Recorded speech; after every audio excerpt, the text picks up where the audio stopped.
오늘 우리에게 주시는 하나님의 말씀은 사사기 19장 1절에서 9절, 구약 394페이지 사사기 19장 1절에서 9절까지의 말씀입니다. 제가 봉독하겠습니다. 이스라엘의 왕이 없을 그때에 에브라임 산지 구석에 고류하는 어떤 뇌의 사람이 유다 베들레헴에서 첩을 맞이하였더니 그 첩이 행음하고 남편을 떠나 유다 베들레헴 그의 아버지의 집에 돌아가서 거기서 넉 달 동안을 지내매 그의 남편이 그 여자에게 다정하게 말하고 그를 데려오고자 하여 하인 한 사람과 나귀 2마리를 데리고 그에게로 가매 여자가 그를 인도하여 아버지의 집에 들어가니 그 여자의 아버지가 그를 보고 기뻐하니라. 그의 장인 곧 그 여자의 아버지가 그를 머물게 하매 그가 3일 동안 그와 함께 머물며 먹고 마시며 거기서 유숙하다가 넷째 날 아침에 일찍이 일어나 떠나고자 하매 그 여자의 아버지가 그의 사위에게 이르되 떡을 조금 먹고 그대의 기력을 돋운 후에 그대의 길을 가라 하니라. 두 사람이 앉아서 함께 먹고 마시매 그 여자의 아버지가 그 사람에게 이르되 청하노니 이 밤을 여기서 유숙하여 그대의 마음을 즐겁게 하라 하니 그 사람이 일어나서 가고자 하되 그의 장인의 간청으로 거기서 다시 유숙하더니 다섯째 날 아침에 일찍이 일어나 떠나고자 하매 그 여자의 아버지가 이르되 청하노니 그대의 기력을 돋우고 해가 기울도록 머물라 하므로 두 사람이 함께 먹고 그 사람이 첩과 하인과 더불어 일어나 떠나고자 하매 그의 장인 곧 그 여자의 아버지가 그에게 이르되 보라 이제 날이 저물어 가니 청하건대 이 밤도 유숙하라. 보라 해가 기울었느니라. 그대는 여기서 유숙하여 그대의 마음을 즐겁게 하고 내일 일찍이 그대의 길을 가서 그대의 집으로 돌아가라 하니. 아멘. 아멘. 오늘도 우리 3부 예배 가운데 오신, 그리고 또 성찬 예식에 참여하신, 그리고 온라인으로 예배하는 모든 성도님들에게 하나님의 은혜가 함께하길 간절히 바라겠습니다. 특별히 하나님의 은혜 가운데 잔이 차고 넘치는 은혜가 오늘 예배 가운데 오신 우리 성도님들에게 또 자녀들에게 후손에게 흘러 넘치길 간절히 바라겠습니다. 우리는 사사기 이제 마지막 부분을 보고 있는데요. 사사기 지난주에 말씀을 나누었던 17장과 18장은 이스라엘 백성의 영적인 신앙적인 잘못에 대해서, 타락에 대해서 이야기를 하고 있는 걸 말씀을 통해 나누었습니다. 그리고 오늘 말씀은 시간이 없어서 19장과 20장을 읽어야 되는데 앞부분만 읽었지만요, 19장과 20장은 이스라엘 백성의 도덕적인 타락에 대해서 이야기하고 있는 걸 볼 수 있습니다. 바라기는 이런 모습 속에서 하나님이 우리에게 무엇을 말씀하시는지 하나님의 음성을 듣는 우리 성도들 되길 간절히 바랍니다. 19장과 20장을 간략하게 요약하면, 그리고 그 요약한 것을 조금 각색하면 이런 표현이 됩니다. 한번 들어보시기를 바라요. 한 동성연애 집단이 모텔에 숙박한 여행자를 급습하여 그 아내를 욕보인 뒤 살해하다. 분노한 그 남편이 죽은 아내를 토막내어 전국 도지사 사무실에 소포로 붙이다. 전국 조직폭력배들이 총동원되어 패싸움을 하다.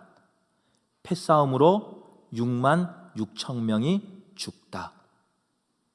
오늘 사사기 19장과 20장 말씀을 간략하게 요약해서 우리 시대의 모습으로 바꾸면 이런 내용이 됩니다. 어떻습니까? 참 기분이 좋은 내용입니까? 아니면 좀 찝찝한 내용입니까? 아마 우리 자녀들이 이 내용을 들을까봐 무서울 정도로 흉한 일이 사사기 19장과 20장에서 고백되고 있는 걸 볼 수 있습니다. 그런데 중요한 것은 이런 일이 사사시대 때만 있었던 일이 아니에요. 지금 이 시대를 살고 있는 우리의 모습이다라고 성경은 말씀하고 있는 거예요. 오늘 말씀에 보면 그런 이유를 왕이 없을 그때에 일어났다고 말하고 있습니다. 이유가 바로 이거예요. 나의 주인 되신 여호와 하나님을 왕으로 모시지 않았기 때문에, 왕으로 모시지 않는 그들에게 임한 이런 타락이라는 거예요. 오늘 말씀은 크게 세 부분으로 나눌 수 있습니다. 첫 번째는 왕이 없을 때 레위 지파에게 하신 말씀, 왕이 없을 그때 베냐민 지파를 통해서 하신 말씀, 왕이 없을 그때 이스라엘 11지파에게 하신 말씀입니다. 첫 번째로 레위 지파는요, 우리가 알고 있듯이 목회자를 말하고 있습니다.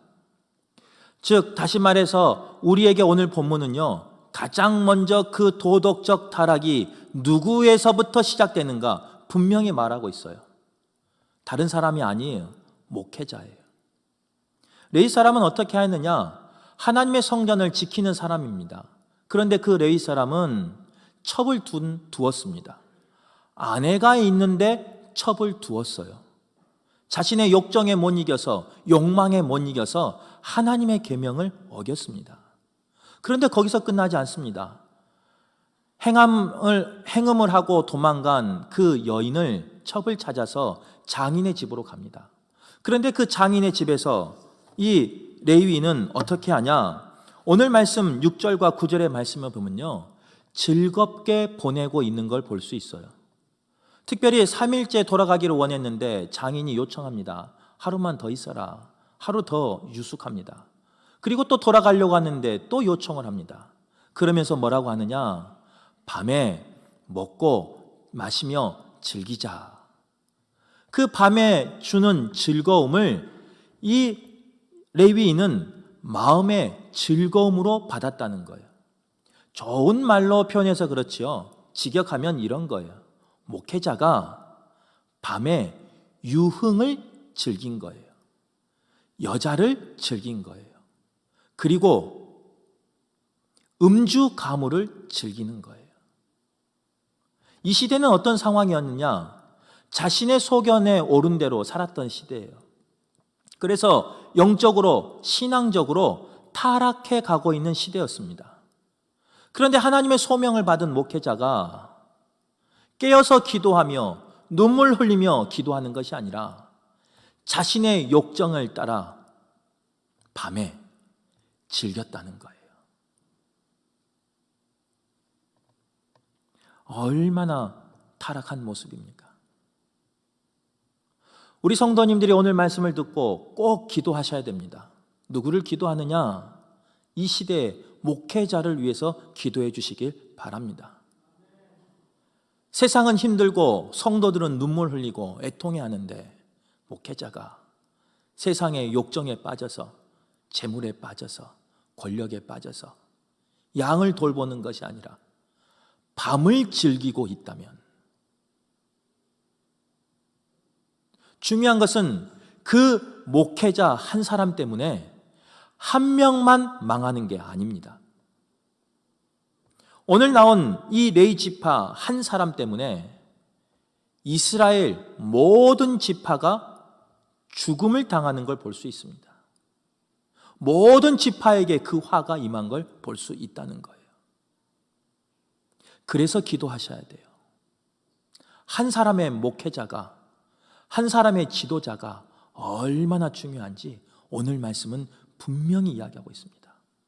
그러기에 우리 교회와 우리 민족을 위해서, 또 세계 열방을 위해서 꼭 이 시대를 살아가는 목회자가 하나님을 왕으로 모시고 자신의 소견에 따라 생활하는 것이 아니라 하나님의 뜻을 따라 생활할 수 있도록, 목회할 수 있도록 꼭 기도해 주시길 간절히 바랍니다.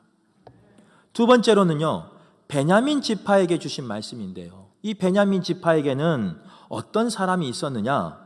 물매를 던져 틀림없는 자 700명이 있었다라고 사사기 19장 20장 19절에서 이야기하고 있는 걸 볼 수 있습니다. 오늘 말로 말하면요, 군인이 있었어요. 그런데 그 군인 중에 700명이 저격수가 있었어요. 한 명의 저격수만 있어도요, 군대는 무서워 떱니다. 적군은. 그런데 그 저격수가 700명이 있다고 하니까 얼마나 큰 힘이겠습니까? 베냐민 지파는 그런 큰 힘을, 능력을 가진 지파였습니다. 그런데 그 능력 때문에 하나님을 의지하지 않고 도리어 그 능력으로 동족을 죽이는 그런 삶을 살았다는 거예요. 결국 하나님을 의지하지 아니하고 또 자기 가족과 자기 지파만 생각했던 베냐민 지파는 어떻게 되었느냐? 세 번의 전쟁이 나옵니다. 오늘 본문에요. 첫 번째, 두 번째는 이기지만 세 번째 전쟁에서 망해버립니다. 그래서 그의 지파 사람 남자 600명만 빼고 다 몰살당하는 일이 벌어집니다. 왜 그런 줄 아세요? 여호와 하나님을 왕으로 모시지 않고 자기 소견에 옳은 대로 살았기 때문에 그래요. 더 나아가 자신이 가지고 있는 힘을, 능력을 의지하며 교만하게 살았기 때문에 그렇습니다. 세 번째로, 왕이 없을 그때 이스라엘 11지파의 모습이 나옵니다. 이 11지파는요 미스바 광장에 모였습니다. 모여서 무엇을 하느냐? 하나님이 허락하신 가나안 땅을 점령하기 위해서 그들이 모인 게 아니었어요. 지금 모이는 것은 무엇이었느냐? 레위인 한 사람의 말을 듣고 분노하는 마음으로 모였다는 거예요. 그리고 누구를 살리기 위해서 그 모임을 한 것이 아니라 베냐민 지파를 죽이기 위해서, 베냐민 지파와 전쟁하기 위해서 모였다는 거예요. 하나님은 우리에게 아름다운 모임을 주셨습니다. 공동체를 주셨습니다.